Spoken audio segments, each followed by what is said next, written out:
بالله من الشيطان الرجيم. بسم الله الرحمن الرحيم.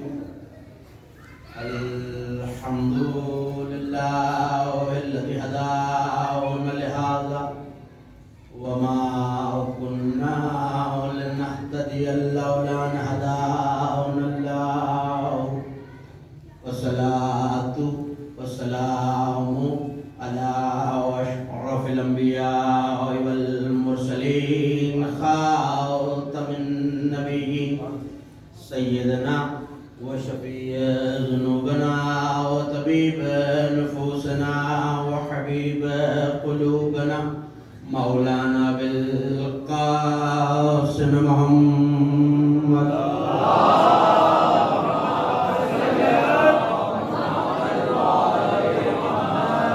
وأهل بيت الطيبين الطاهرين المعصومين المظلومين الميامين الذين ذهب الله عنهم الرجس وطهرهم تطهيرا.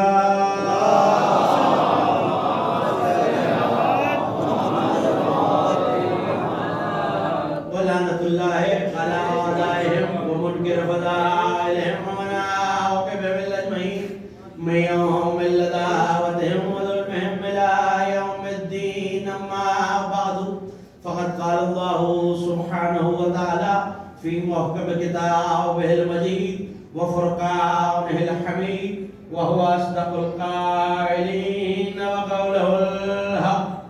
ويسألونك عن الروح قل الروح من أمر ربي أوتيتم من العلم إلا القليلا.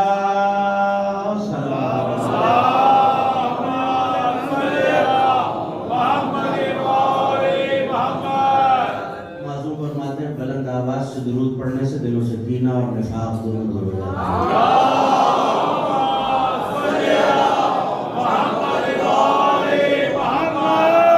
دوسری گزارش آپ حضرات سے یہ ہے کہ تھوڑا تھوڑا سا فاصلوں کو کم کرتے ہوئے آگے تشریف لے آئیے. علی والوں کے درمیان اتنے فاصلے اچھے نہیں لگتے. صلوات بابا جب بلند آل محمد.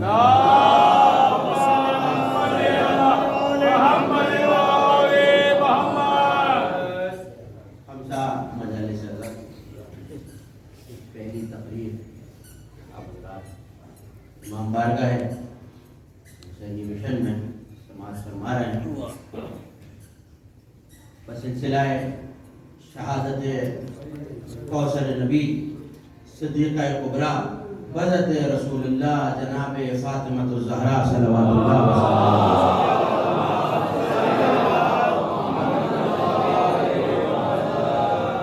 اور میں نے آپ کے سامنے کلام مجید سے جس آیہ وافی ہدایہ کو سرنامہ سخن میں تلاوت کرنے کا شرف حاصل کیا. یہ کتاب خدا کے 17ویں سورہ مبارکہ بنی اسرائیل کی آیت ہے. اور آیت میں پروردگار کائنات کا مالک ایک سوال کا جواب دے رہا ہے اور اگلے حصے میں یہ بھی یاد دلا رہا ہے کہ دیکھو اے سوال کرنے والوں، یہ یاد رکھنا کہ تمہاری اپنی حیثیت علمی کیا ہے. تھوڑا سا بولتے رہیں گے تو تنہائی کا احساس نہیں ہوگا. تمہاری اپنی حیثیت علمی کیا ہے جو تم سوال کر رہے ہو، اور وہ سوال نبی سے کیا گیا. سوال آیت کا نشان 85 17واں سورہ مبارکہ بنی اسرائیل. ارشاد ہے یسألونک عن الروح، اے میرے حبیب یہ آپ سے روح کے بارے میں سوال کرتے ہیں. یہ آپ سے روح کی بابت سوال کرتے ہیں، یہ روح کی حقیقت پوچھ رہے ہیں. قل الروح من امر ربی، بس ان سے یہ کہہ دیجئے کہ روح میرے رب کا امر ہے. یہ بتانے کی ضرورت نہیں ہے کہ بابا میں ہاتھ ملانا منع ہے، ہاتھ اٹھانا منع نہیں ہے. توجہ میں کر رکھیے گا. وَيَسْأَلُونَكَ عَنِ الرُّوحِ، یہ تم سے روح کے بارے میں سوال کرتے ہیں. یہ یسألونا کے صیغے سے 15 مرتبہ کلام مجید میں سوال کیا گیا. سوال تو بہت سے ہیں، یسألونا، یسألوہم، بہت سے سوالات ہیں، لیکن یسألونکا جس کا مخاطب نبی ہے کہ میرے حبیب آپ سے سوال کیا جا رہا ہے، تو یہ 15 مرتبہ آیا ہے. اور یہ تم سے سوال کر رہا ہے روح کی حقیقت کے بارے کہ روح کیا ہے. تو اللہ نے اتنا خاطر میں ہی نہیں رکھا پوچھنے والوں کو، بس یہ کہہ دیا کہ میرے حبیب کہہ دیجئے کہ روح اللہ کا امر ہے. عجیب مزاج آیت کا، بس اتنا کہہ دیجئے کہ روح اللہ کا امر ہے. وَمَا أُوتِيتُم مِّنَ الْعِلْمِ إِلَّا قَلِيلًا، اور تمہیں تو علم میں سے بہت تھوڑا سا عطا کیا گیا ہے. اور تمہیں تو علم میں سے بہت تھوڑا سا. وَمَا أُوتِيتُم مِّنَ الْعِلْمِ إِلَّا قَلِيلًا، سوائے قلیل مقدار کے تمہیں علم میں سے کچھ نہیں دیا گیا. کہنے کا مقصد کیا ہے کہ تم جو روح کے بارے میں سوال کر رہے ہو تو تم اتنا علم ہی نہیں رکھتے. نہیں، مجھے نہیں پتا کہ کون بیدار ہے اور کون نہیں، کہاں سردی لگ رہی ہے اور کہاں ولایت علی کی تپش نے بیدار کیا ہوا ہے. اب جملہ آپ کے حوالے کر رہا ہوں اور یہیں سے میں اپنے موضوع سے مسلسل ہو جاؤں. کیا کہہ رہا ہے کہ تم روح کے بارے میں سوال کرتے ہو میرے حبیب سے. میرے حبیب کہہ دیجئے کہ روح تو میرے رب کا ایک امر ہے اور تمہیں تو بہت قلیل علم دیا گیا ہے. اس کا مطلب ہے کہ کون تمہیں سمجھائے گا کیا ہے روح، تم کیسے پہچانو گے کیا ہے روح. آیت کا مزاج کسی آیت سے ملتا ہے. وَمَا أَدْرَاكَ مَا لَيْلَةُ الْقَدْرِ،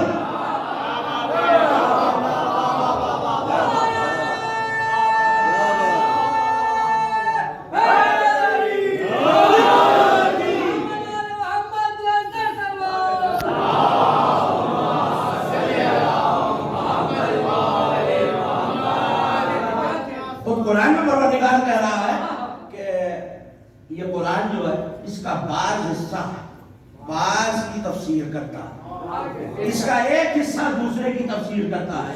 ایک آیت دوسری آیت کی تفسیر کرتی ہے. مزاج یہاں بھی وہی ہے. کون تمہیں سمجھائے کہ کیا ہے لیلۃ القدر؟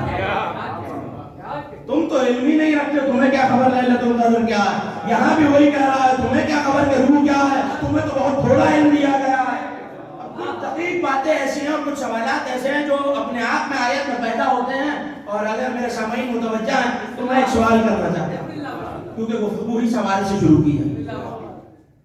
دیکھیے، سوال کرنے میں بنیادی پہلو یہ ہے کہ کیا سوال کرنے والے کا یہ استحقاق اور حق ہے کہ وہ سوال کرے. کیا میرا یہ حق ہے کہ میں اپنی تربیت کے بارے میں اپنے ماں باپ سے سوال کروں؟ کیا بندے کا یہ حق ہے کہ وہ معبود سے سوال کرے؟ کیا امت کا یہ حق ہے کہ وہ مصطفیٰ سے سوال کرے؟ ابھی یہ فیصلہ نہیں ہے کہ ہے یا نہیں. میں تو بس ایک سوال کر رہا ہوں اور آنے والی تقریروں میں اگر یہ آپ تک محفوظ رہا تو اس پر بھی گفتگو کروں گا کہ کیا یہ ہمارا حق ہے کہ ہم مصطفیٰ سے سوال کر سکیں. لیکن سوال کر رہا ہوں 15 مقامات میں میں نے عرض کیا. کبھی یہ پوچھا یسألونک عن ذی القرنین، میرے حبیب آپ سے ذوالقرنین کے بارے میں پوچھتے ہیں. سورہ مبارکہ کہاں پر 18واں سورہ. کہہ دیجئے میں تمہیں اس کا ذکر تلاوت کر کے سناتا ہوں. سأتلو علیکم منہ ذکرا، میں اس کا ذکر تمہیں، یعنی کوئی ایسا ذکر ہے جس کا سنایا جانا تلاوت ہے. مجھے نہیں پتا کہ ذوالقرنین نبی تھے، ولی تھے، بندے تھے، کیا تھے، لیکن نبی نے یہ کہہ کے بتایا اور پروردگار نے یہ آیت بھیج کے بتایا کہ اس کا ذکر کسی ایسے ذکر سے ملتا ہے جو کہ نفس ہی تلاوت ہے. اب میں کیا کروں کہ اگر علماء اہل سنت میں علامہ متقی ہندی صاحب کنز الاموال یہ روایت لکھتے ہیں کہ نبی کی نگاہیں سفر کرتی کرتی نبی کی نظر وہاں آ کر مسجد میں رک جائے جہاں ابو طالب کا نور نظر بیٹھا ہو، اور نبی جملہ سن لیجئے، اور نبی اس کو دیکھ کر کہے یا علی انت ذو قرنیہا، یا علی تم اس امت کے ذو قرنین ہو.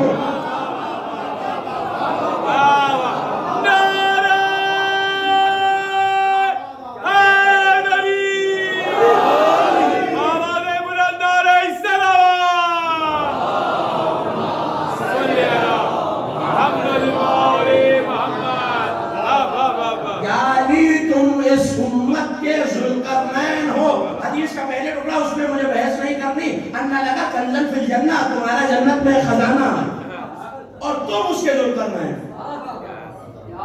تو ذوالقرنین کا ذکر علی کے ذکر سے ملتا تھا، اسی لیے کہا میں تلاوت کرتا ہوں، کیونکہ علی ہے قرآن ناطق اور قرآن کی تلاوت ہی کی جاتی ہے۔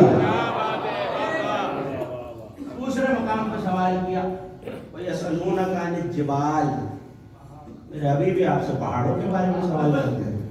سورہ مبارکہ طٰہٰ حدیث کا 15 مقامات پہ، سارے آج کی تقریر میں عرض نہیں کروں گا، 15 مقامات پہ یسألونک جس کا مخاطب نبی ہے کہ مصطفیٰ سے پوچھا گیا ہے کوئی چیزوں کے بارے میں، تو وہاں یہ سوال رکھا ہوا ہے کہ یہ پہاڑوں کے بارے میں، تو میرے حبیب کہہ دیجئے کہ میرا پروردگار انہیں رضا رضا کر دے گا اور زمین کو ایک صاف میدان کر کے بنا دے گا، اس کو صاف کر کے پورا ایک میدان بنا دے گا۔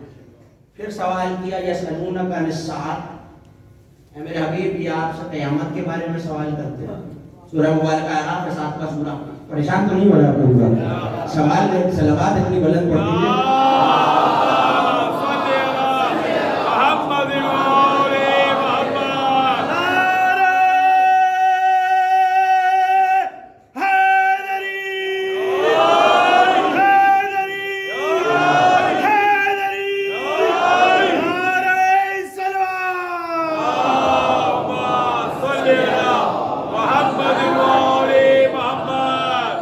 تمہید اگر آپ تک پہنچ جائے آج کی گفتگو کے لیے تو اگلی 4 تقریریں یقیناً انشاءاللہ تعالیٰ مسجدوں کو عطا کر دے پائے حجت بہت آسانی سے میرے سننے والوں تک پہنچ جائیں گے۔ ایک یہ سوال کہ یہ روح کے بارے میں سوال کرتے کہہ دیجئے تمہیں علم ہی نہیں دیا گیا کہ میرے اللہ کا امر ہے۔ روح کیا ہے؟ میری تسلی کے لیے سب بولیں گے تو روح کیا ہے؟ اللہ کا امر۔ اللہ کہہ رہا تمہیں علم ہی نہیں ہے، تم یہ امر نہیں سمجھ سکتے، امت کا کمال نہیں ہے، امر سمجھ میں نہیں آیا، امر کو سمجھنا چاہیے۔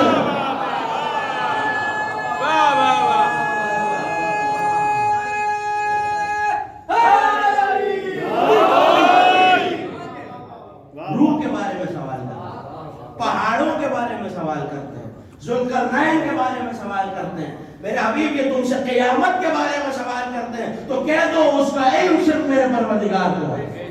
قیامت کب آئے گی میرا پروردگار جانتا ہے، مختلف مقامات پہ۔ لیکن میں عرض یہ کر رہا تھا کہ کیا استحقاق ہے کہ سوال کیا جائے؟ تو ضروری نہیں ہے کہ ہر سوال علمی استحقاق کی بنیاد پر، ورنہ نہج البلاغہ میں علی کا یہ قول موجود نہ ہوتا۔ بڑا عجیب و غریب قول آپ کے حوالے کر رہا ہوں، آج جو مسائل پیدا ہو رہے ہیں وہ اسی قول پہ عمل نہ کرنے کی وجہ سے ہو رہے ہیں۔ قول آپ کے حوالے کر رہا ہوں، کلمات الانتصار میں نہج البلاغہ میں علی کا یہ جملہ موجود ہے کہ سمجھنے کے لیے پوچھو، الجھنے کے لیے نہیں۔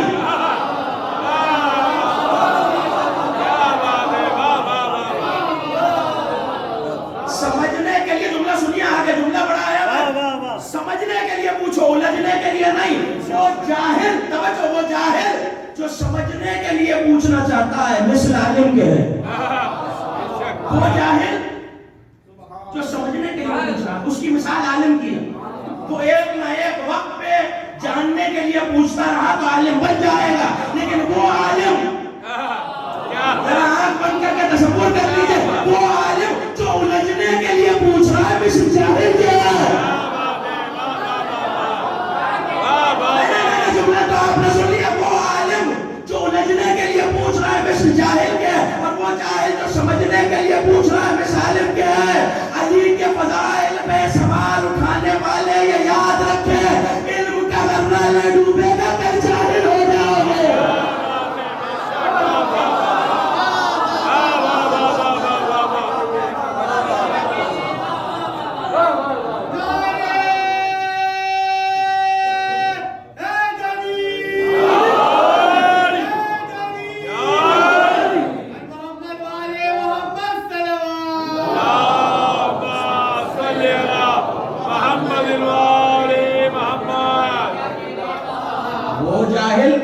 جو سمجھنے کے لیے پوچھ رہا، اس کی مثال عالم کی مثال، اور وہ عالم جو الجھنے کے لیے سوال کر رہا اس کی مثل جاہل کی۔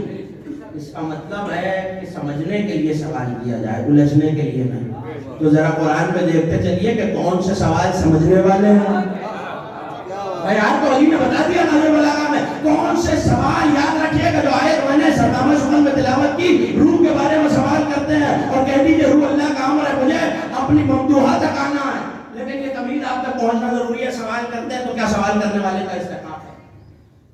استحقاق یہ ہے کہ پہلے اپنی جہالت کا اعتراف کیا جائے کہ میں نہیں جانتا، پھر سوال کیا جائے، یہ سوال سمجھنے کے لیے۔ لیکن اب یہاں اگر کسی کا تعلق درس و تدریس سے ہے تو وہ لوگ جانتے ہیں، صلوات پڑھ لیجیے بابا جی۔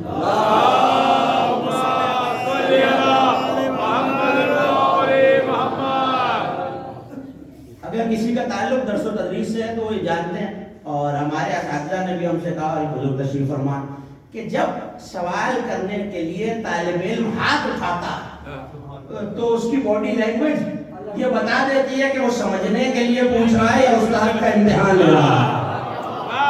واقعات تو آپ کے ذہنوں میں ہیں۔ سلونی کا دعویٰ کرنے والے کے پاس ایک شخص آیا اور آ کے کہنے لگا میرے سر پہ کتنے بال ہیں؟ میرے سر پہ کتنے بال ہیں؟ کہ جتنے آسمان میں تارے ہیں، کہ تارے کتنے کا جتنے تیرے سر پہ بال ہیں؟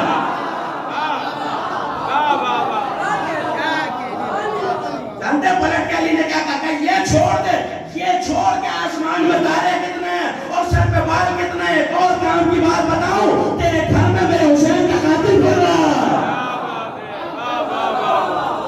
یہ الجھنے کے لیے پوچھ رہا۔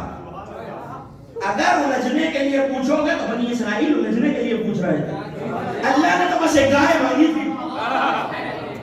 میں نے بڑی آسانی سے کہہ دیا قرآن فہم حضرات میرے سامنے موجود ہیں اور سینکڑوں مجالس آپ کے اذان عالیہ میں محفوظ ہیں۔ بنی اسرائیل نے صرف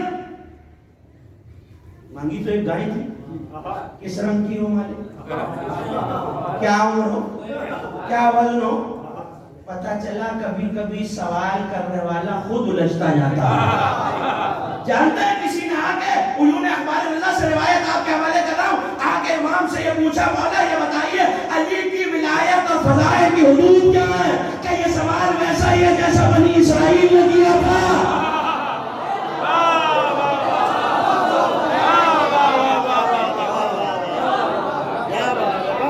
یہ سوال بالکل ویسا ہی ہے جیسا بنی اسرائیل نے کیا تھا۔ تم پوچھتے جاؤ گے کہاں کہاں، اللہ تو بتاتا جائے گا، مگر تم شرطیں پوری کر نہیں سکو گے۔ یہ سوال کا دوسرا اسی کلمات الانتصار میں نہج البلاغہ میں علی نے فرمایا کہ کچھ واجبات ایسے ہیں جو اللہ نے تم پہ واجب کیے۔ کلمات الانتصار میں اس کا نمبر 105 جا کے دیکھیے گا۔ کچھ چیزیں ایسی ہیں جو اللہ نے تم پہ واجب کی، انہیں ترک مت کرو۔ کچھ حدیں ایسی ہیں جو اللہ نے تمہارے لیے بنائی ہیں، ان سے تجاوز نہ کرو۔ اور اب یہاں تک مجھے لانا تھا، کچھ چیزیں ایسی ہیں جو اللہ نے تفصیل سے بیان کرنے سے گریز کیا ہے، بھولے سے نہیں چھوڑی۔ بھولے سے نہیں چھوڑ دی، انہیں ان کے پیچھے ان کا تعاقب نہ کرو ورنہ گمراہ ہو جاؤ گے۔ اللہ یہ کہہ رہا ہے یہ روح کے بارے میں سوال کرتے ہیں، کہہ دو وہ اللہ کا امر ہے، پیچھے نہ جانا کہیں گمراہ نہ ہو جاؤ۔ جتنا ہم بتا رہے ہیں وہیں کھڑے رہو، وہی تمہارے لیے ہے۔ اور اگر پروردگار سے تو استحقاق یہ ہے کہ اگر ہم اس سے سوال کریں تو پروردگار کے سوال کے بارے میں تو اس نے خود جواب دیا۔ سورہ مبارکہ انبیاء 23ویں آیت، وہ جو کچھ کرتا ہے، جو کچھ کرتا ہے تم اس سے سوال نہیں کر سکتے۔ میرے حبیب یہ ہم سے سوال نہیں کر سکتے، یہ جو امت ہے یہ ہم سے سوال نہیں کر سکتی کہ ہم ماذا یفعل کیا کرتے ہیں، وَهُمْ يُسْأَلُونَ، مگر ہم ان سے سوال کریں گے۔ توجہ کیجئے گا، یعنی بندوں کا یہ استحقاق نہیں ہے کہ وہ پروردگار سے سوال کریں، لیکن اللہ جس سے چاہے جو پوچھ سکتا ہے۔ اس کا مطلب ہے یہ خالق کا حق ہے بندوں پہ، وہ جس سے چاہے سوال کرے، لیکن کوئی اس سے اس کے کسی عمل کے بارے میں قرآن ہے، نص قرآنی ہے، اگر روایت ہوتی تو میں یہ کہہ کے منہ موڑ لیتا کہ راوی ضعیف ہے، لیکن آیت ہے نہ مانوں تو کافر ہو جاؤں گا، دائرہ اسلام سے خارج۔ اللہ یہ کہہ رہا ہے ہم جو کریں ہم سے سوال نہیں، تم جو کرو تم سے پوچھا جا سکتا ہے۔ وہ کہتا ہے میں مشرق و مغرب کا رب ہوں، اپنا گھر صرف مکے میں بنا رکھا ہے، کہتا ہے میرا حبیب آپ کو عالمین کی ہدایت کے لیے بھیجا ہے، حجاز کی سرزمین سے باہر نہیں جانے دیا۔ کم از کم میرے وطن تک تو نبی نہیں ہے، آئے تو عالمین کے لیے تھے، ہر جگہ جانا چاہیے. یہ سوال نہیں ہے کہ میں نے اپنا گھر کہاں بنایا. مجھ سے سوال نہ کرو. میں تم سے پوچھوں گا گھر بنایا تھا، طواف کیا یا نہیں؟ میں تم سے پوچھوں گا نبی بنایا تھا، ایمان لائے یا نہیں؟ اب اللہ سے سوال نہیں ہو سکتا کہ علی کو ولی کیوں بنایا. تم سے ہوگا ولایت میں سب کو نہیں دیا تھا. یہ جملہ سن لیجیے تو دوسرا سن لیجیے. اللہ سے سوال نہیں ہوگا کہ ان کے دشمنوں کو خلق کیوں کیا. تم سے ہوگا تبرہ کیا تھا.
ہم سے ہے کہ ہم نے براءت کا اظہار کیا یا نہیں کیا. اس سے یہ سوال نہیں ہے کہ امام کو غائب کیوں کیا. ہم سے ہے کہ ہم ایمان پہ مستحکم رہے یا نہیں رہے. ایک اور جملہ کہہ دوں ان لوگوں کے لیے، آپ بھی سنتے ہوں گے ایسی آوازیں اور میرے کانوں تک بھی آتی ہیں، صاحب یہ 2 تاریخیں کیوں، 3 تاریخیں کیوں، یہ اتنی مجلسیں کیوں، تاریخ حسن تاریخ میں ایسے رقم کروا دی. اس سے سوال نہیں ہے، تم سے ہے عزاداری کی یا نہیں کی.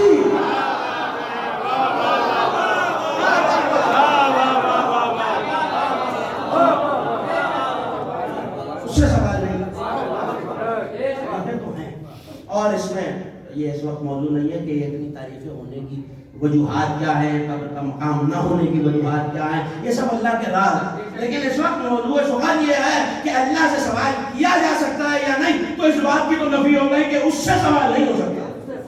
ہمارا یہ استحقاق نہیں ہے کہ ہم اس سے سوال کریں. 15 آیتوں میں جہاں کہا جا رہا ہے یسألونک یسألونک یسألونک، یہ تم سے پوچھتے ہیں روح کے بارے میں، قیامت کے بارے میں، پہاڑوں کے بارے میں، ذوالقرنین کے بارے میں، روح کے بارے میں. تو اس کا مطلب ہے کہ امت کا یہ حق ہے کہ مصطفیٰ سے دین کے سوالات کرے، کیونکہ کہیں نص شرعی موجود نہیں ہے کہ روکا گیا. تو یہ حق ہے بطور امتی، کیونکہ ہادی آیا ہدایت کے لیے. تو ہمارا یہ حق یہ حق نبی کا نہیں ہے کہ وہ جواب دے یا نہ دے. یہ کوئی نہ سمجھے کہ میں نے پوچھا تو مولا کو بتانا واجب ہے. یہ حدیثوں کی ذمہ داری سے کہہ رہا ہوں. کافی سے لے کر اور امامت میں لکھے جانے والی کتاب آج تک جتنی لکھی گئی ہیں سب اس بات پہ علماء بھی متفق ہے، حدیثیں بھی متفق ہے، قرآن بھی متفق ہے کہ ہم پر پوچھنا واجب ہے، امام پہ بتانا واجب نہیں ہے. امام پر ضروری نہیں ہے، اگر چاہے تو جواب نہ چاہے تو جواب دے، مگر ہم یہ حق محفوظ رکھتے ہیں کہ ہم اپنے حالی سے سوال کریں. اس کا مطلب ہے یہ استحقاق ہے ہمیں کہ ہم اس سے پوچھیں، اور سوال استحقاق کی بنیاد پہ ہوتا. ورنہ سوال کو بزرگ تشریف فرما ایک جملہ ہے کہ اپنے قد سے بڑا سوال کرو. جملہ آپ کا سنا ہو، اپنے قد سے بڑا سوال کر لیا. اس کا مطلب استحقاق علمی نہیں تھا، معیار علمی نہیں تھا، پوچھنے والے کا یہ علم نہیں تھا، لیکن اس نے سوال کر لیا اپنے قد سے بڑا. تو اس کا جواب بھی رکھا ہوا کہ تمہیں علم کم ہے، وما ادراک ما لیلۃ القدر، تم کیا جانو. لیکن جہاں جہاں اللہ نے ضروری سمجھا یہ کہہ دیا کہ تمہیں علم نہیں ہے، تم نہیں سمجھ سکتے. اور جہاں سمجھ سکتے تھے وہاں اجمالاً یہ تفصیلاً بتا دیا کہ سمجھ سکتے ہو یا نہیں سمجھ سکتے، یا جتنی بات ضروری سمجھی اتنی بتا دی کہ تم یہ سمجھ سکتے ہو یا نہیں سمجھ سکتے. لیکن یہ تو وہ 15 سوال ہیں جو نبی سے کیے گئے. سوال تو اور بھی بہت ہیں لیکن جن کا مخاطب نبی ان کی گفتگو کر رہا ہوں.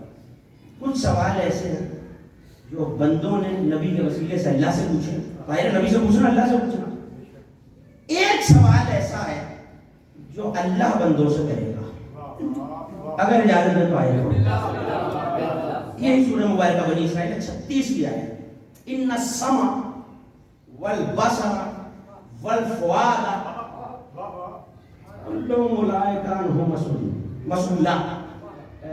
میرے حبیب سماعت، بصیرت، فؤاد، ہم عام طور پہ ترجمہ فؤاد کر دیتے ہیں دل، لیکن دل کے اندر بھی ایک حقیقت ہوتی ہے جسے ملا صدرہ نے بڑی تفصیل سے بیان کیا ہے کہ فؤاد وہ حقیقت ہوتی ہے جو دل کو بھی زندہ رکھتی ہے. اور جانتے ہیں فؤاد کو کیا زندہ رکھتا ہے؟ روح. میرا موضوع اگر آپ کے ذہنوں میں رہا تو شاید میں اپنی منزل تک آسانی سے آ جاؤں اور آپ کے حوالے کچھ متعلق کر سکوں. فؤاد، دل، سماعت، بصارت، ان تینوں سے سوال کیا جائے. یہ کل کے کل جو ہیں تینوں چیزیں، ان سب سے سوال کیا جائے گا. یہ مشغول ہیں، ان سے سوال کیا. روایت صاحب معانی الاخبار شیخ صدوق نے بھی لکھی، اور صرف معانی الاخبار میں نہیں، کوئی انہیں اخبار میں بھی لکھی، اور صاحب مناقب آل ابی طالب ابن شہر عاشور میں مازندرانی نے بھی لکھی، اور علامہ مجلسی نے بہار الانوار کی 30ویں جلد میں لکھی. یہ حوالے اتنے سارے اس لیے دے رہا ہوں تاکہ اطمینان ہو جائے. آنکھوں دیکھا پڑھنے کا قائل کانوں سنا ہے. توجہ رکھیے گا. حسن آئے امام حسن مجتبیٰ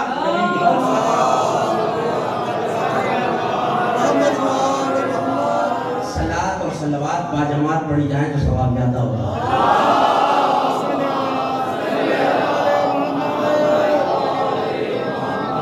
کاش کہ میرا اشارہ اب تک پہنچ جائے. عالم اسلام کی بڑی معتبر 3 شخصیات نبی کے پہلو میں بیٹھی ہوئی، اور ایسے میں والی امر امام مجتبیٰ داخل ہوئے اور دیکھ کر ان تینوں شخصیات کا نام کتابوں میں موجود ہے. میں نے حوالے دے دیے، جو دیکھنا چاہے کتابوں میں دیکھ سکتا ہے. دیکھ کے کہنے لگے تمہاری منزلت مجھ سے وہی ہے جو سماعت کی ہوتی ہے جسم سے، تمہاری منزلت مجھ سے وہ ہے جو بصارت کی ہوتی ہے، تمہاری منزلت مجھ سے وہ ہے جو فؤاد کی ہوتی ہے. بالترتیب کا پہلے کو سماعت، دوسرے کو بصارت، تیسرے کو فؤاد. جو بھی تھے حدیثوں میں نام موجود ہے، جا کے دیکھیے گا، لیکن تھے شمع رسالت کے پروانے ہی، شمع رسالت کے پروانوں میں سے تھے. تو امام حسن نے یہ دیکھا، گفتگو سن لی. اگلے دن جب آئے حسن، توجہ ایک مومن کی اگر میری طرف ہو جائے تو پھر میں جملہ کہوں. اگلے دن آئے تو وہ 3 اصحاب رسول کی تشریف فرمائے، اور نبی کے ساتھ شہر علم نبوت کا دروازہ بھی ہے، اور شہر اور درسات بیٹھے ہوئے ہیں، اور سامنے تینوں اصحاب تشریف فرمائے. آ کے حسن مجتبیٰ نے یہ سوال کیا کہ نانا یہ بتائیے کل میں نے آپ سے یہ سنا ہے. آپ یقیناً گھبرا کے سننا ہے، لیکن اب کیا کروں کہ وقت سے پہلے اگر تفسیر پہنچا دوں تو وہ نقطہ ضائع ہو جائے گا. ابھی نبی خود جواب دیں گے. آگے یہ سوال کیا، بابا کی طرف دیکھا اور کہا کہ نانا کل آپ نے اپنے اصحاب باوفا سے یہ کہا تھا کہ آپ مجھ سے وہی منزلت رکھتے ہیں جو سماعت کی، آپ مجھ سے وہ منزلت رکھتے ہیں جو بصارت کی، آپ مجھ سے وہ منزلت رکھتے ہیں جو فؤاد یعنی دل کی ہے. یہاں کہا تھا کہ نانا اس سے مراد کیا ہے؟ یقیناً حسن قرآن کے مفاہیم کو مجھ سے اور آپ سے کہیں بہتر جانتے ہیں. یہ بارش قرآن ہے، لیکن بات ہم تک بھی پہنچانی تھی. نبی نے کہا اچھا حسن بیٹے یہ سماعت ہے، یہ بصارت ہے، یہ فؤاد ہے، تو کیا آیت یاد نہیں ہے؟ سماعت سے بھی سوال ہوگا، بصارت سے بھی سوال ہوگا، اور فؤاد سے بھی سوال ہوگا. کہ نانا جملہ آپ کے حوالے، نانا کس کا سوال؟ کہنے لگے اس کا سوال ہوگا.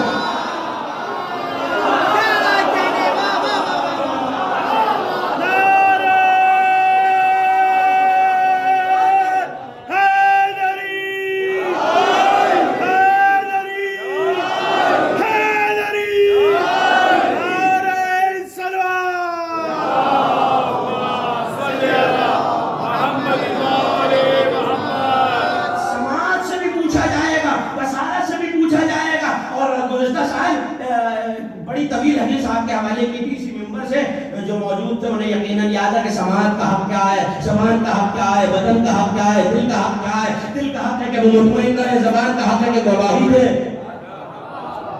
آنکھ کا حق ہے وہ دے. وہ ساری بات اب نہیں دہرانی، لیکن تینوں سے پوچھا جائے گا. آنکھوں سے کیا دیکھا یہ بھی پوچھا جائے گا، دل نے کیا مانا یہ بھی پوچھا جائے گا. سماعت نے کیا سنا یہ بھی پوچھا جائے گا. تو کہا یہ سماعت ہے، یہ بصارت ہے، وہ دل ہے. تینوں سے سوال ہوگا کس کا؟ کس کا؟ یہ جو برابر میں بیٹھا ہوا ہے کون؟ علی. یہ روایت تو میرے مسلک سے سن لی، ایک عالم اسلام سے بھی سن لیجئے. علامہ حاکم حسقانی نے شواہد التنزیل میں یہ روایت لکھی کہ جب قیامت میں لوگ پل صراط کے سامنے پہنچیں گے تو ایسے میں آسمان سے ندا آئے گی. سورہ صافات میں آیت رکھی ہوئی ہے، آسمان سے ندا آئے گی وقفوہم انہم مسئولون. انہیں روکو، ابھی ان سے ایک سوال ہونا ہے. کون سا سوال؟ ولایت علی کا سوال.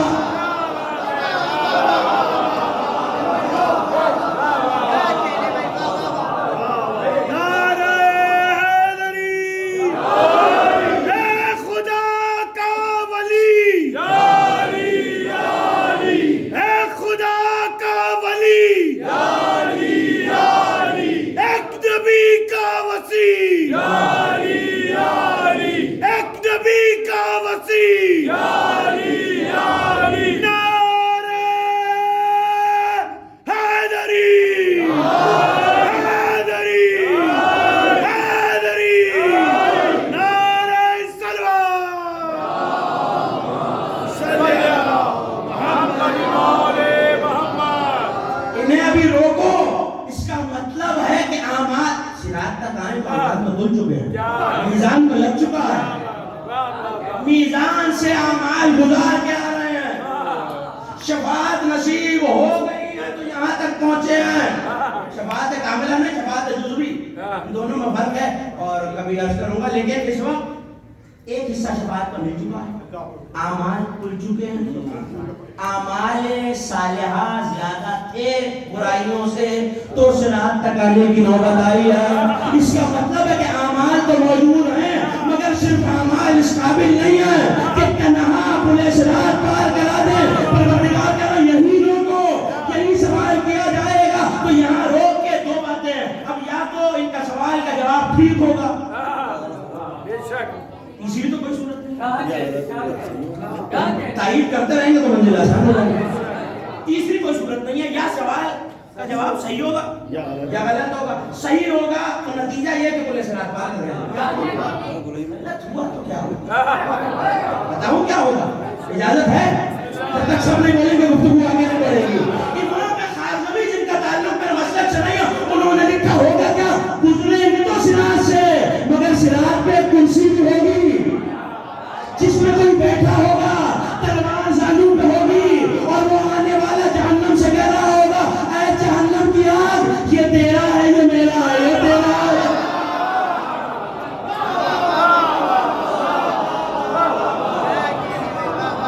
انہیں روکو، ان سے سوال کیا جائے گا. اس کا مطلب ہے پروردگار سے سوال نہیں ہو سکتا. 15 مرتبہ نبی سے سوال کیا گیا ہے. ایک اور سوال یاد دلاؤں چلتے چلتے، بڑی مشہور آیت ہے اور میں شروع کروں گا اور آپ یقیناً میرے ساتھ پڑھیں گے مگر اس میں کافی تخاطب نہیں ہے، یعنی نبی سے سوال نہیں ہو رہا. اما یتساءلون، آپ مجھ سے پہلے پڑھیں. جی میرے حبیب کس شے کے بارے میں سوال کر رہے ہیں؟ اگر یہ سوال کا مقدمہ آپ تک پہنچ گیا تو یقین کیجئے کہ منزل اگلی بہت آسان ہے. کس چیز کے بارے میں؟ بڑی خبر کے بارے میں، نبائے عظیم کے بارے میں، جس کے بارے میں یہ اختلاف کرتے ہیں. کیا ہے وہ بڑی خبر؟ توحید، رسالت. جائیے 73 فرقے دیکھ لیجئے، نہ توحید میں اختلاف نہ رسالت میں. اختلاف اگر ہے تو علی کی ذات میں. جملہ تو آپ کہہ رہا ہوں، یہ بات آپ مجھ سے بہتر جانتے ہیں تو یقیناً یہ آپ کے حوالے نہیں کر رہے. سورہ نبا اور اس کی تفسیر سے آپ مجھ سے بہتر واقعہ میں کیا کہہ رہا ہے. یہ بڑی خبر کے بارے میں سوال کرتے ہیں جس میں یہ اختلاف کرتے ہیں. کلا سیعلمون ثم کلا سیعلمون، ہرگز نہیں یہ جان سکتے اور پھر ہرگز یہ نہیں جان سکتے کب؟ قیامت سے پہلے. اس کا مطلب ہے نبائے عظیم ہے. اب بولیں گے تو بات بنے گی.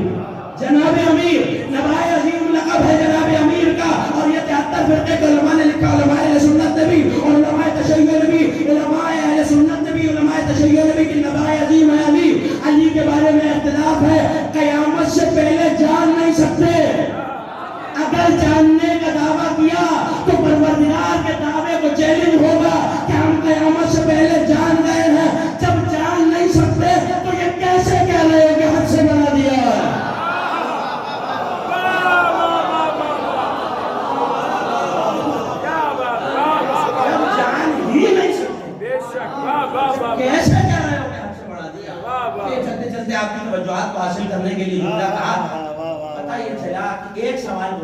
جو اللہ کرے گا. ایک سوال ہوا جو امت نے نبی سے کیا یعنی اللہ سے کیا نبی کے وسیلے سے. تو امت کا سوال اس میں تو بحث ہو سکتی ہے کہ استحقاق تھا یا نہیں. اللہ کا سوال یقیناً استحقاق بحث ہی نہیں ہو سکتی کہ مالک کا اپنے بندوں میں استحقاق ہے یا نہیں. مگر ایک سوال ایسا بھی ہے جو مصطفیٰ نے امت سے کیا ہے. میں مقام فضائل پر ہوں اور میں بالکل اپنے موضوع سے متصل ہونے والا ہوں. اگر یہ آیت آپ تک پہنچ جائے اجازت ہے آیت پڑھوں. 15 مرتبہ قرآن میں یہ کہا یسألونک تم سے سوال تم سے سوال تم سے سوال. ایک مرتبہ کا ہم بھی سوال کریں گے. آئیں اور اس شاہ کے رسول نبی کی محبت قدم بھرنے والے یاد کریں مجھے امت کے سوالوں سے بحث نہیں, اللہ کے سوالوں پہ گفتگو نہیں. عاشق رسول آئے محمد نے تو تم سے ایک ہی سوال کیا کیا لا اسألکم علیہ اجرا الا المودۃ فی القربى. امت نے سوال کیا قیامت کا, اللہ نے سوال کیا علی کا, مگر محمد نے صرف فاطمہ کا سوال کیا.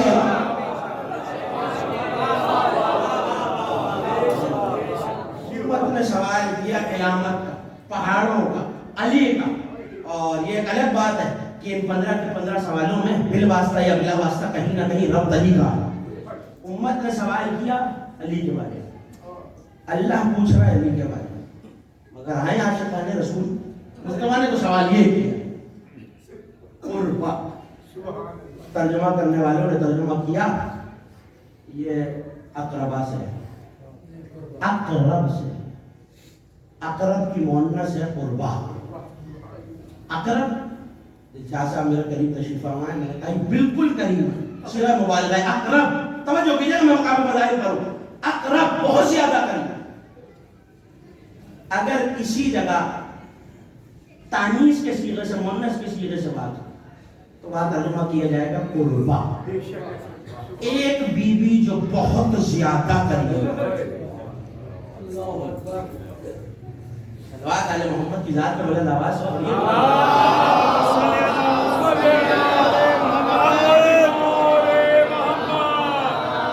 میں فضائل پڑھ رہا ہوں اور فضائل کے رخ سے سنیے گا. یقیناً ان کے فضائل میں آنسوؤں کا آ جانا فضائل کی معراج ہوتا ہے, لیکن مجھے گفتگو کو موڑنا پڑے گا. اگر آپ کی آنکھیں نم ہو گئی, یہ اہم مطالب ہے جو آپ تک پہنچنے بہت ضروری ہے. قربا بہت زیادہ قریب. کتنا قریب؟ سوال یہ کتنا قریب. آپ کے جسم میں آپ کے سب سے زیادہ قریب کیا ہے؟ میرے جسم میں میرے سب سے زیادہ قریب میری جلد, میرا گوشت, میری ہڈیاں, میری نبض نہیں, میری روح. روح کیا ہے؟ جا کے تعریفیں دیکھ لیجئے, جس مسلک کی کتاب ملے وہ جوہر ہے جو زندگی کو باقی رکھتا ہے. تھوڑا تھوڑا سا بیدار ہو جائیے. میں اپنے موضوع تک آ گیا اور مجھے نہیں پتا کہ کس نے اشتہار موضوع دیکھا اور کس نے نہیں دیکھا. رسالت و نبوت و امامت میں حق سیدہ. دیکھیے میں ایک جملہ کچھ معلومات آپ کے حوالے کرنا چاہتا ہوں موضوع کے حوالے سے. شاید کسی کا مطمع نظر یا کسی کا خیال یہ ہو کہ نبوت اور امامت کی نگاہ میں حق سیدہ. شاید بانیان کا حکم بھی یہی ہو یا ان کے پیش نظر بھی ہو, لیکن اس جملے کا تقاضا یہ ہے نبوت و امامت میں حق سیدہ, ان کی نگاہ میں نہیں.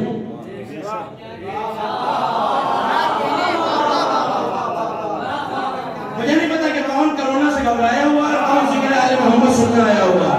توجہ میری طرف رکھے گا تو شاید یہ فرق پہنچ جائے تو موضوع پہنچ جائے. ایک یہ مثال کے طور پر شعر سننے والے, شعر کہنے والے, میری نظر میں شاعری کا مقام کیا, میری نگاہ میں اس میں اسلوب ہونا چاہیے, تلمیحات ہونی چاہیے, سنجش الفاظ اچھی ہو, سندیں موجود ہوں. یہ میری نگاہ میں حق ہے شاعری کا کہ یہ سارے محاسن موجود ہوں تو پھر شاعری اپنے استحقاق پہ پوری اترتی ہے. لیکن ضروری نہیں ہے میں خود بھی شعر کہتا ہوں. یہ میری زندگی میں شاعری کا حق ہے. اگر میں شعر کہتا ہوں اور پھر شاعری پہ گفتگو کروں تو یہ میری زندگی میں شعر کا حق ہے. ایک وہ حق ہے جو میری نگاہ میں ہے, ایک وہ حق ہے جو میری زندگی اور میری ذات میں ہے. میں اس حق پہ گفتگو نہیں کر رہا جو نبوت و امامت کی نگاہ میں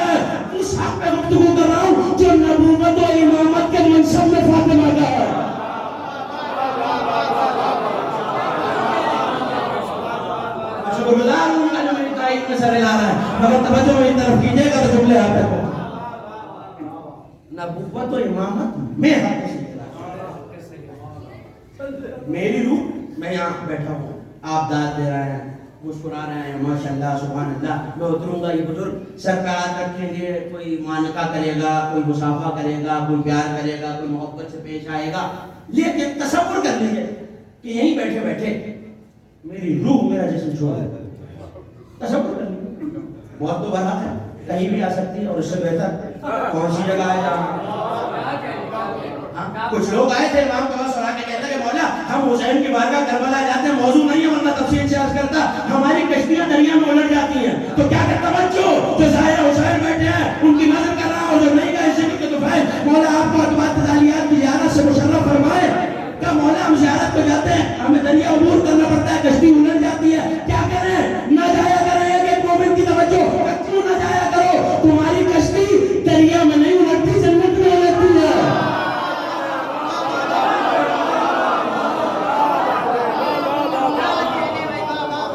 کی بارگاہ میں اگر موت آ جائے تو اس سے بہتر کیا، لیکن آج مثالیں یہ کر رہا تھا کہ آپ محبت کر رہے ہیں، ہاتھ ملا رہے ہیں، بوسے لے رہے ہیں، معانقہ کر رہے ہیں، میری روح نکل گئی، ابھی تک توجہ، ابھی تک جو مس کر رہے تھے وہ دور ہٹنے لگے۔ کیوں صاحب کیا فرق آ رہا ہے؟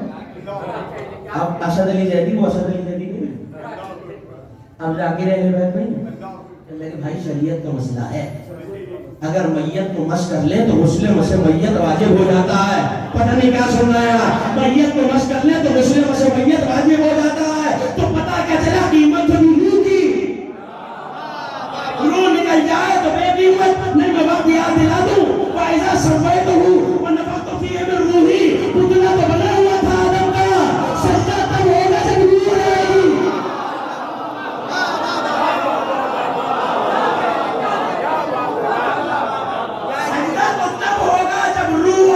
گی۔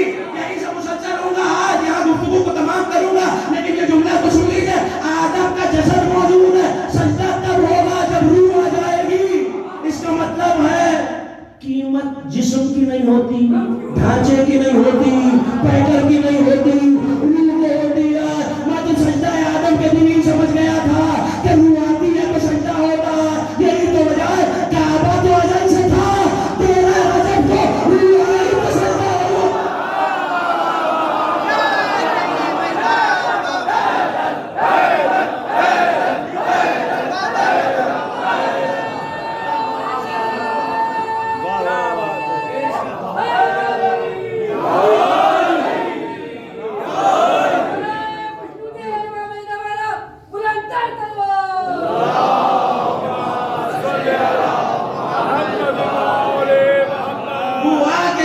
سجدہ بناتی ہے، میں کسی منزل کی طرف آپ کو لے جا رہا ہوں، آدم کا پتلا تو موجود تھا، اس میں بھی تو جرم تو یہی تھا، جرم تھا ہی یہی، اسے نہیں جھکوں گا مٹی سے بنا ہے، شیطان ہی تو نہیں سمجھا کہ روح کی قیمت ہوتی ہے، بدن کی قیمت نہیں ہوتی۔ اب میں حدیث صاحب کے حوالے کروں، شیعہ سنی سب نے لکھا، نبی نے بیٹی کو دیکھ کے کہا انت روح التی بین جنبیا، میرے دونوں پہلوؤں میں جو روح ہے اسے فاطمہ کہتے ہیں۔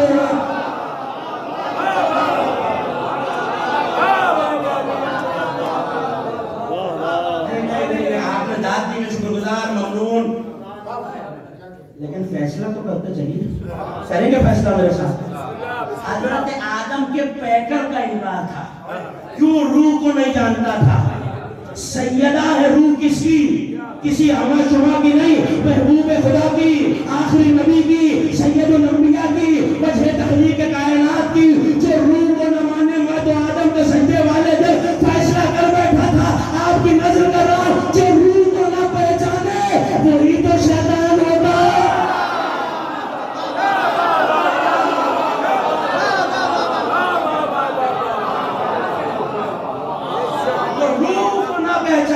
وہی تو شیطان ہوتا ہے۔ ابھی یہ کہہ رہا ہے میرے دونوں پہلوؤں کا درمیان جو روح ہے، اور یہی میرا موضوع ہے، نبوت و امامت میں حق سیدہ، نبوت کی روح سیدہ۔ ہو سکتا ہے آپ کہیں جو خطابت میں آپ نے موضوع تو پورا پڑھ دیا اور بات ادھوری کی ہے، نبوت کی روح بتایا ہے، امامت کی روح کا میں بہت سنی ہوئی حدیث ہے، لیکن شاید اس تناظر سے غور نہ کیا ہو، اس روح سے دیکھا نہ ہو، اور بدرتوں کو عطائے کرتے پائے حضرت حجت آپ کے حوالے کر رہا ہوں۔ علی کو دیکھ کے نبی نے کہا تھا یاد دلاؤں، لہموں کا لہمی علی، دموں کا دمی علی، روحوں کا روحی علی، کیا علی جو میری روح ہے وہ تیری روح ہے؟ علی کی روح بھی فاطمہ، مصطفیٰ کی روح بھی فاطمہ، روح نکل جائے جملہ آپ کے حوالے، روح نکل جائے نہ نبوت کام آئے گی نہ امامت کام آئے گی۔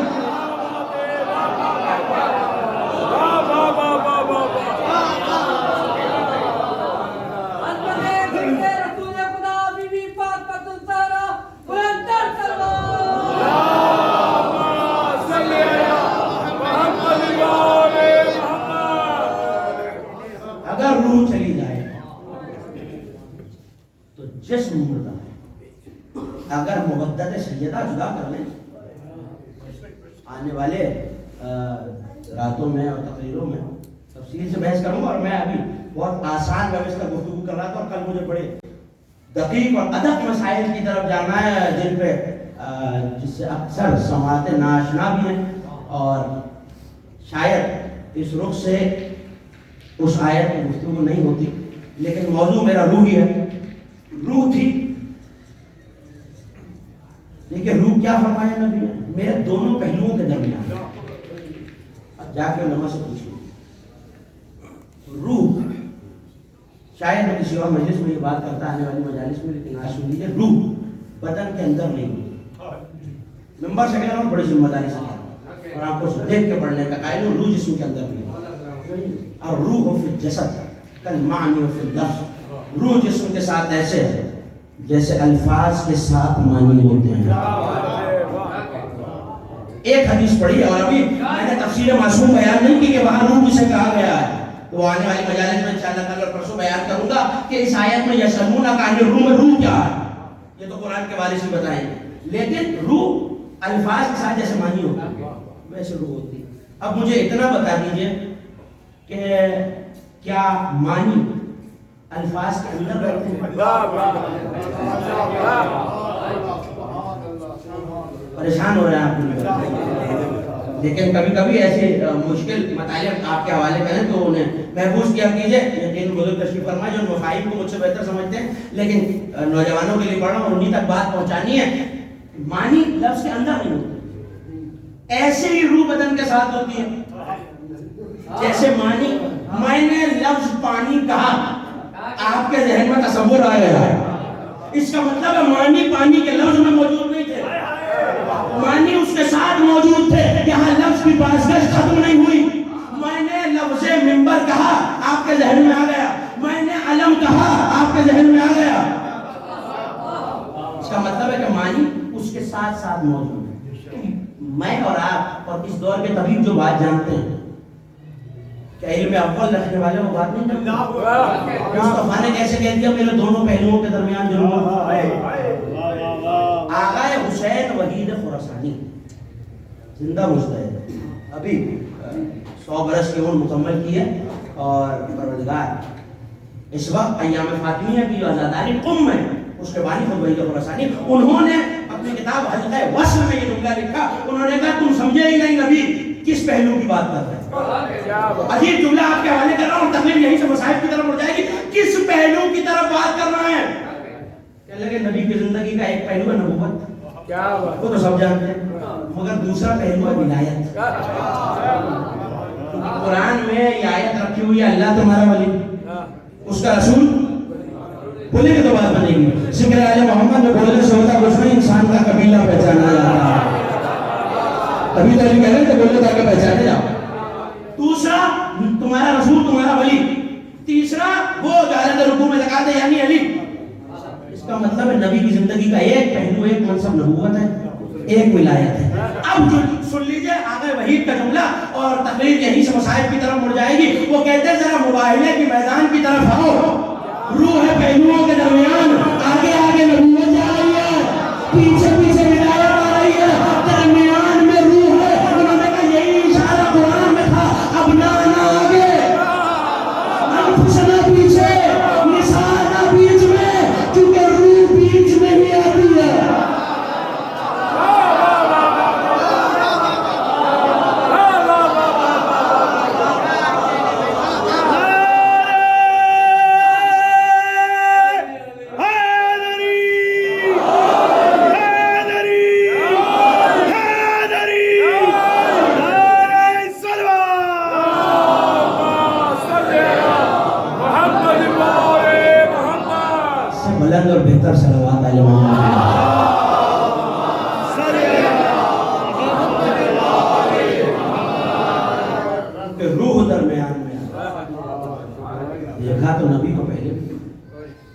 تو نہیں کہا تھا پہاڑ چلنے لگیں گے. نبی نے فرمایا میرے دونوں پہلوؤں کے درمیان جو روح ہے جو میری روح ہے وہی علی کی روح ہے. سوال یہ کہ نبوت و امامت میں حق سیدہ، جواب یہ کہ نبوت و امامت کی روح سیدہ. من آزاہا فقد آزاہا، جس نے اسے عزیز جس نے مجھے عزیز جس نے مجھے اذیت دی.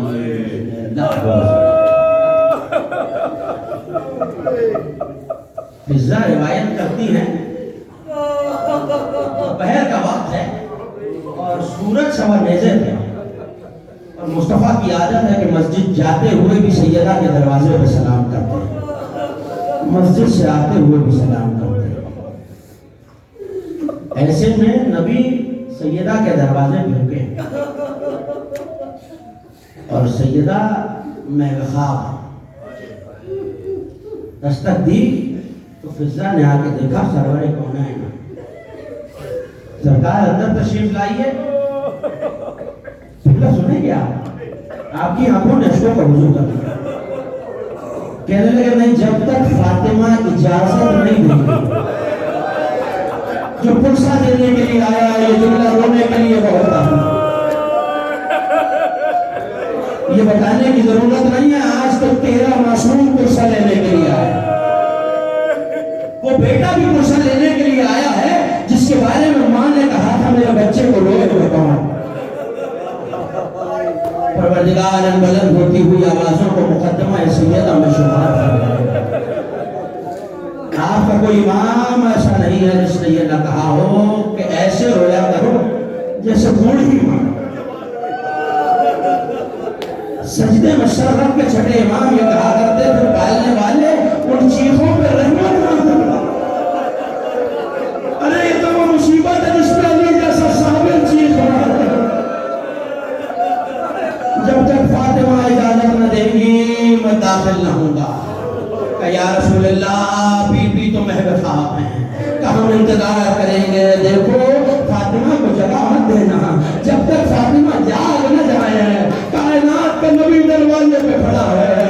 ارے فضا کا کیا عالم ہے، کبھی دور کے دروازے پہ آتی ہے، کبھی سیدہ کے بستر تک آتی ہے، کبھی دور کے دروازے تک آتی ہے، کبھی دور کے فضا بستر تک آتی ہے. ایک مرتبہ چوک میں میری شہزادی کی آنکھ کھلی، فضا کے چہرے پہ اضطراب دیکھا کہ فضا کیا پریشانی ہے. تو رو کے کہا بی بی آپ کے بابا پہروں سے دروازے پہ کھڑے ہیں، جبین رسالت سے ارے آپ کے قطرے موتی بن کے ٹپک رہے ہیں. نبی پسینے میں شرابور ہے. دوڑ کے سیدہ دروازے پہ آئی، بابا کے ہاتھ کو تھاما، ایک مرتبہ اپنی جگہ پر بٹھایا. جملہ سنو کہ ان میں اب یہاں ہے نا، ایک مرتبہ چادر کے آنچل سے باپ کے ماتھے سے پسینہ پوچھنا شروع کیا. میں ہاتھوں کو جوڑ کے کہوں گا سیدہ باپ کے ماتھے پہ پسینے کے قطرے ہیں، آپ چادر سے پوچھ رہی ہیں کل بیٹا ہوگا، پیشانی میں تیر لگا ہوگا، خون کا فوارہ. اجر اللہ روڈ نے پوچھا بابا ازادار رونے میں شرمائے ہم کی ہے.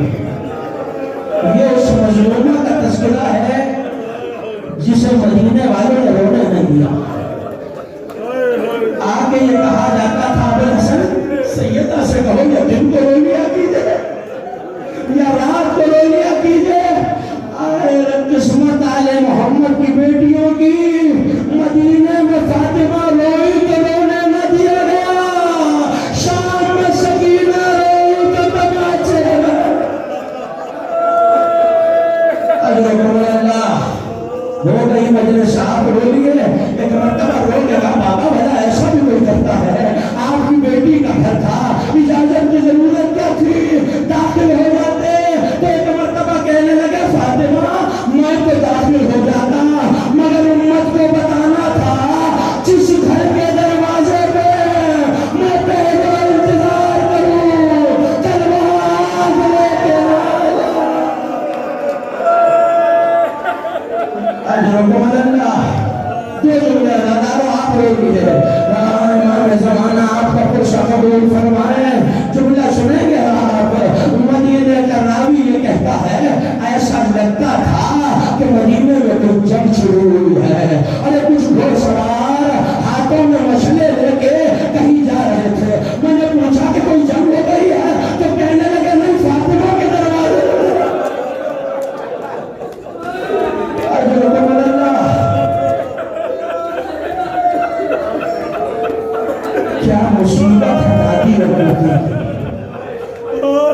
بابا کو روئی نہیں تو در جلایا گیا، سکینہ باپ کو روئی تو کرتے میں آگ لگائی۔ اجرکم اللہ۔ بعد نبی آخری روایت شاید رشید و مستقبل ہوگا، کعبہ حسن میں بابا کے دور کی آزان سننا چاہتے ہیں۔ مؤذن رسول بلال کو بلایا جائے۔ بلال بعد مصطفیٰ اذان کہنا چھوڑ چکے تھے، ایک مرتبہ دروازہ سیدہ پہ آئے کہ بلال میں بابا کے دور کی اذان سننا چاہتے ہوں، آخری میں تم نے جیسے دل چاہے لے لے گا۔